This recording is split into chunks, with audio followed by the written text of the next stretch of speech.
And this is day one for those of you that were unable to join us. This day one's focus is it begins with high school. Day two is career day. Day three, we have dress for success. Day four is college day. And we close out the week with dream about your future. So again, the rest of the CFES team will have a bunch of activities and events for the rest of the week. So I do hope everyone is able to join us. So part two of our session here begins in high school. Again, my name is Julian, and we have two panelists here with us who will be sharing their story. A little bit about how I did earlier in session one. They'll share a little bit about their story, but this will be a little bit more of a conversation, actually. So I'll ask either Rose or Mary a direct question, and basically they'll chime in as they see fit. So again, we'll jump right into everything with question one here. And I'll open the question up to both of you, actually, just to start. We'd love to hear this experience. Tell me about yourself, both Rose and Mary. Tell me about yourself and who you were during high school, who you were during your high school career. What were some of your characteristics, your personality? What was one of your favorite high school moments as well? So if Albert, Rose, and Mary want to jump in first, feel free. I'll get started. Yeah. Perfect. So my name is Rose Breen. I went to St. Johnsbury Academy in St. Johnsbury, Vermont. It was a pretty unique high school experience just because St. Johnsbury is both a boarding school and a day school. So that was a really cool experience for me. I really enjoyed so one big thing that we did was spring day. So there was always a day in May. It would take like a Friday, so there would be no classes, but there would be all sorts of activities. And so we would just kind of get to mingle around, hang out with everyone. The school did a big barbecue. So that was definitely kind of a favorite memory of mine, especially senior year, because you kind of get to wander around, say goodbye to everyone. So that was a big event for me. In high school as a student for myself, I was the class of 2016, so a few years ago. I definitely was a big academically focused student. Was pretty much well known for helping other students in my classes, did a lot of tutoring kind of casually with friends. And then outside of class, I was in Hilltones, which was our a cappella choir, and managed both boys soccer and boys lacrosse. And I'm trying to think, I think I did something else, but I can't quite remember. So yeah, I was pretty busy most days after school. Man, absolutely amazing there, Rose. Mary, take us through your high school experience there. Yeah, so I went to Peru Central School, so up in the North Country. My big thing was I was an athlete. I loved sports, basketball, soccer, track and field. Gym was definitely probably my favorite subject. But yeah, I was pretty quiet. I kind of just like minded my own, and school didn't come easy for me. I really had to work hard with my academics. Like I had to put a lot of extra hours into just between 7:28 and 2:08 when the bell rang. I was a part of a lot of clubs. I was a CFES mentor actually in high school, so I did do a lot of mentoring. I was in Model UN. I was our class secretary. I was in our building leadership team. So I really got involved with different things because I liked the challenge of public speaking for Model UN or with our building leadership team, like helping our school community. So did a bunch of different things in high school. Was also busy. Favorite memory, I would have to say, is Peru has this really cool tradition of the last day of senior year. There's a big water balloon fight on the football field, and our principals come out and our teachers, and it was really a time where I really think we had about 150 seniors. We all just like participated and packed our coolers of water balloons, and it was just a great time. And it was a really awesome way that we closed out our high school career. That sounds a lot of fun. That sounds like a lot of fun there. So already you get to see the two different types of students between, Rose and Mary. So I'm actually glad you guys are able to speak about that. Question two, we're going to jump right back into it. You guys shared a little bit about something that you guys did do. We're going to visit that question as well. But what should be something that, what should freshmen and seniors be doing in high school now to prepare themselves for college? Like, what should that be? Mary, could you help us out with that actually? Sure.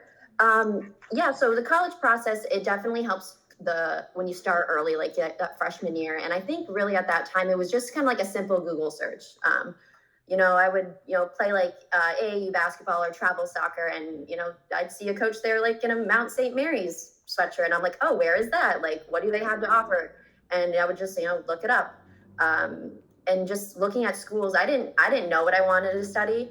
So I specifically looked at schools that offered a wide variety of majors. So that was one big thing that was about my college process. And what was interesting with basketball, I was getting recruited. So a lot of schools were emailing me. So I had that opportunity to, look up, where's Bloomfield? Oh, it's in New Jersey. What do they, what could I study there?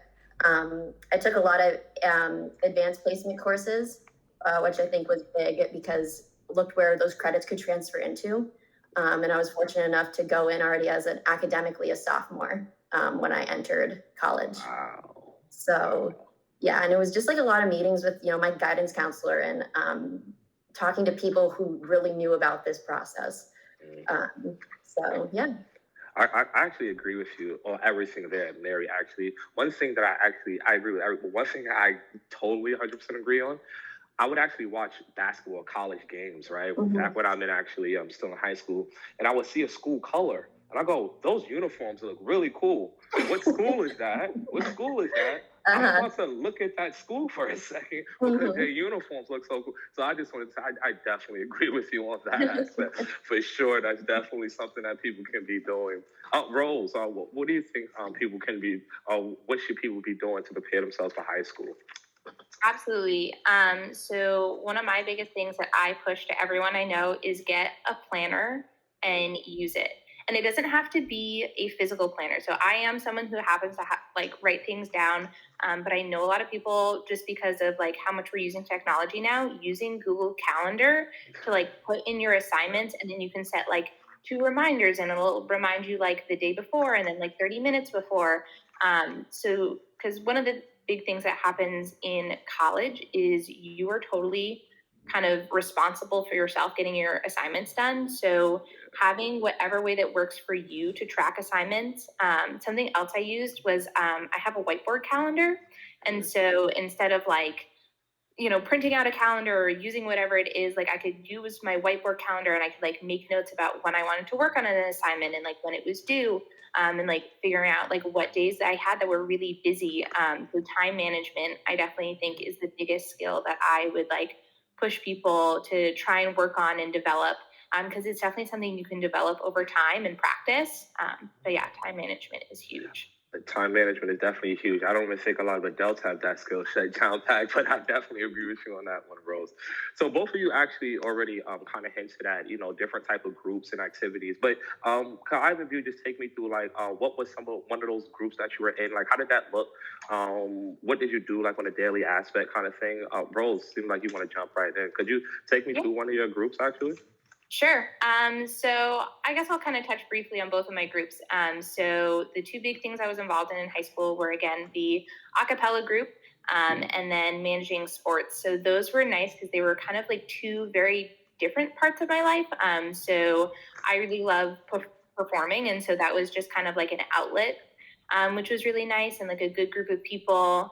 A lot of them were a lot of my same classes, and so it was just really nice to have it be very social, but also be something where I could kind of go out and do concerts places, which was just fun to switch it up. And then for athletics actually became my work study job in college.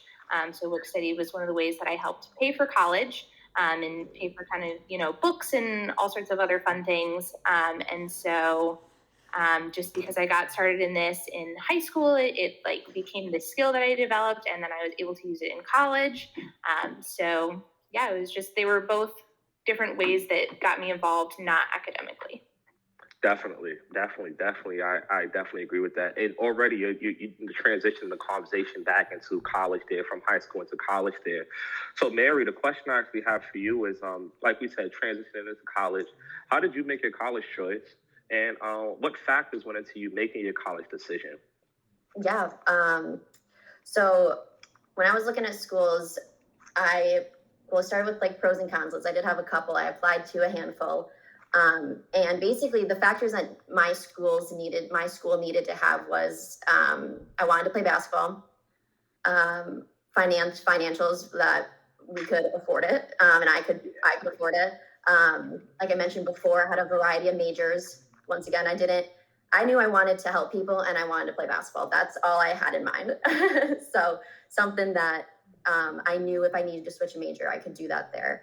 And location, distance from home. I was between, schools in Virginia and SUNY schools. And it really did boil down to, I ended up going to Oswego State, which is located like 40 minutes outside of Syracuse, about 4.5 hours away from Plattsburgh. So yeah, I wanted my parents to see me to play basketball, and if I needed to go home for a weekend, I could do that. And so those were some major factors. And when I stepped on Oswego's campus, like I felt comfortable. I vibed there. I walked around and I was like, I can see myself here for 4 years, and having coffee in that cafe, and hanging out with my friends. And so that was really how I felt about going to Oswego. Definitely. And unfortunately, a lot of, students, seniors in particular, between last year and this year, don't get that opportunity to actually, see that college campus in person and get that experience though. So it is definitely something valuable. And I would tell everybody that's looking, take advantage of those virtual opportunities, that all of your schools and support anybody that's supporting you, take advantage of those virtual campus tours. So, Rose, just the same, what factors went into your college decision making? Yeah, so I was really fortunate in that I have two older siblings who both went to college.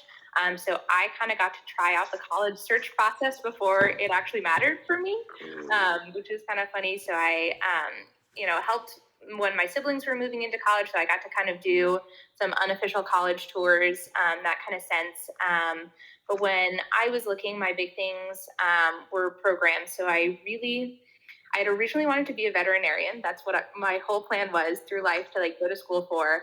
But I ended up taking a wild switch and switched to psychology. So I was looking for schools that had both psychology, but also just a focus on animal science and just horses, because I grew up riding horses, wanted to have access to horses in college. So trying to find schools that had both of those things for me.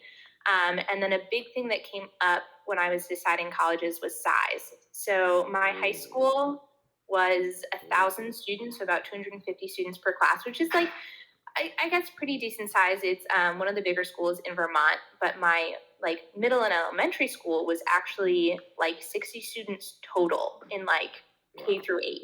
So I had gone from a really small school community, which I loved, and then to a larger community, which I still loved.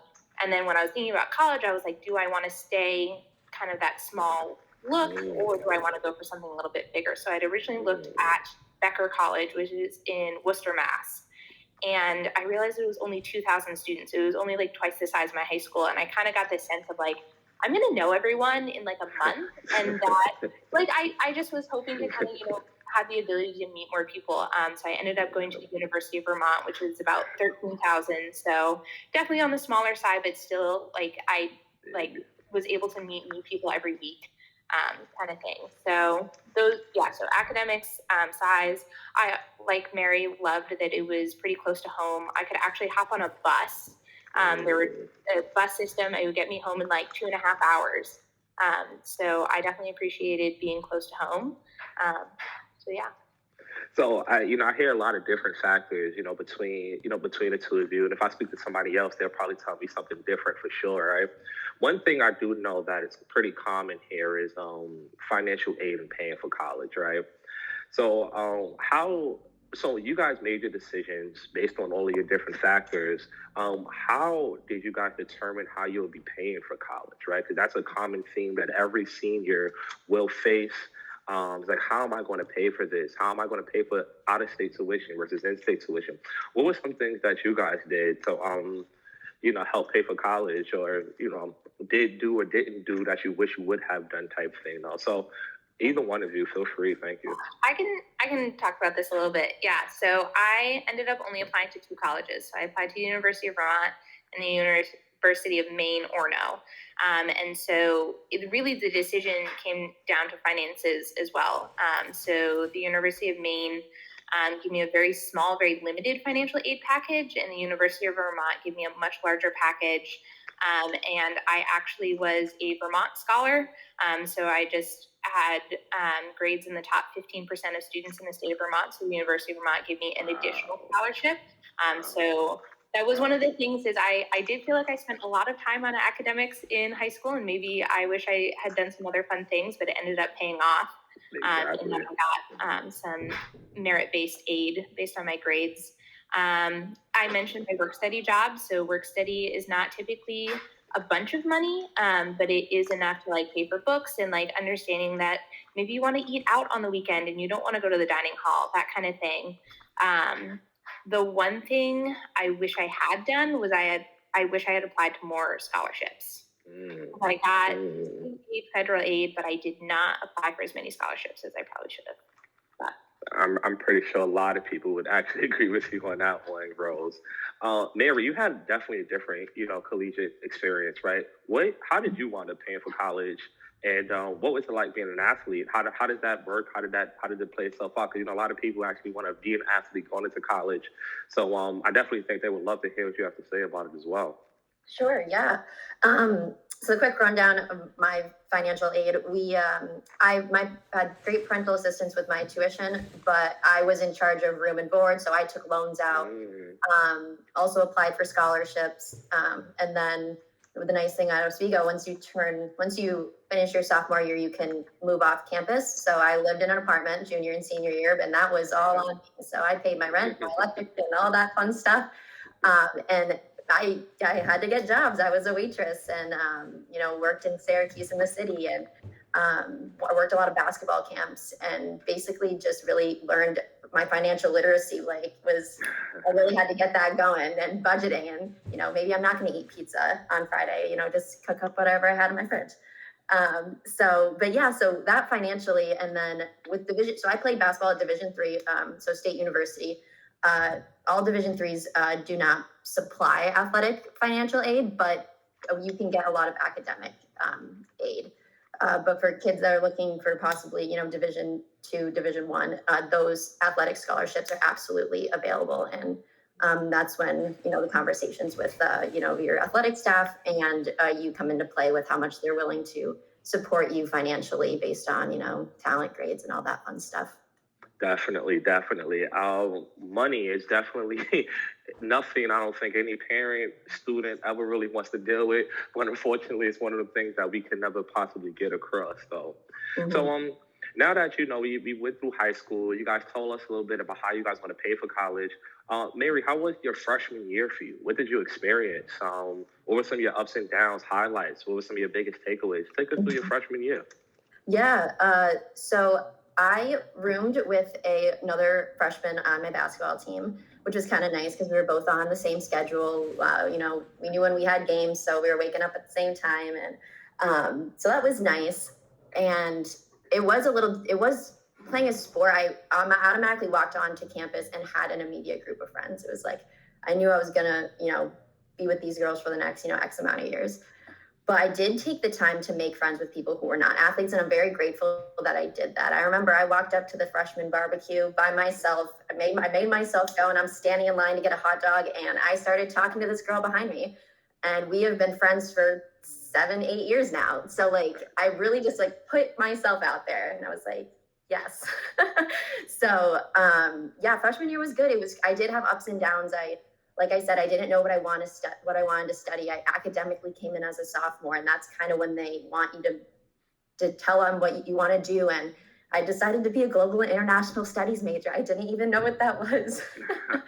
And so I feel like throughout my freshman year, I had a little multiple career crises and changing my majors, calling my parents, I don't know what I want to do with my life, those type of conversations. And do I have enough credits? Am I going to get a 3.0? And it's absolutely an adjustment because you are in charge. You are on your own. It's free bird. You're out there, living your life, and you got to make academic meetings with your advisor, and you got to make sure you're eating.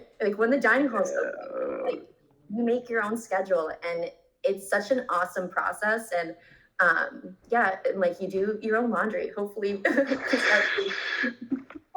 it's absolutely a learning experience. I met a lot of awesome people. I explored, different majors and different things I liked and what I didn't like. And I think that's really what college is about. And that's just about we use the word adulting, becoming an adult, making your own decisions and like growing into who you really are as a person. Perfect. I'm actually going to transition back to Rose in a second here, but could you tell us, just update us now currently, where are you? What are you currently involved in? And just give us an update on how that was from freshman year up until right now, this moment. Yeah. So, yep, I went through Oswego. I stayed there for four years. I did end up determining a major. I was a human development major with a double minor in athletic coaching and sports studies. So I found out what I liked and what I wanted to do. So I'm currently now a assistant college basketball coach at SUNY Brockport. So I do work in higher ed. Kind of like what I said at the beginning, I combined basketball and helping people. So what I'm finding out through coaching, especially at the Division III level, is that I wear many hats. I'm a teacher, I'm a basketball coach, I'm a counselor, I listen to them, I'm an academic advisor, I do all these things. We schedule leadership and service projects. And so really I took my two passions and combined it into one. So I'm super happy to be into coaching and working in higher education. I love this age group. So that is what I do. And my college experience helped with all of that. What a great story there, Mary. Thank you for sharing. Rose, could you just take us through your freshman year? How was that for you at UVM? What were some of your ups and downs? And could you close out with basically let us know where you at now? What are your next steps? What is Rose looking forward to? Yeah, absolutely. So I had a very different experience than Mary, just in that I had a very set kind of plan trajectory kind of thing. So I came in as a psychology major, declared it first semester freshman year, knew that that was exactly what I wanted to do. I kept my animal science minor, so instead of doing veterinary, just having that animal science minor, because I considered doing like equine therapy at one point. And then kind of as I was taking psychology classes, kind of later on, I ended up adding human development as my minor as well. So I also have a little bit of a background in human development. But my freshman year was pretty rough.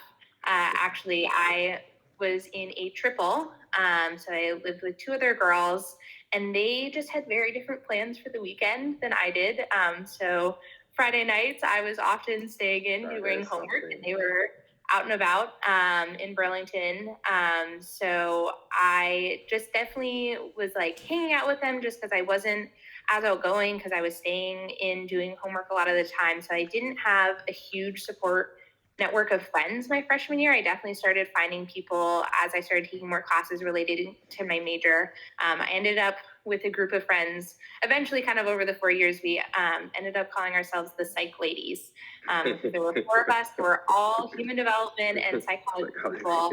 And so we took all the same classes. There were a couple times we had class all together, but otherwise we would like switch off notes and like be like, oh, like you're taking that class, I just had that one. Here are all my notes from it, kind of thing. So I ended up finding the support system as I like got more involved in my major.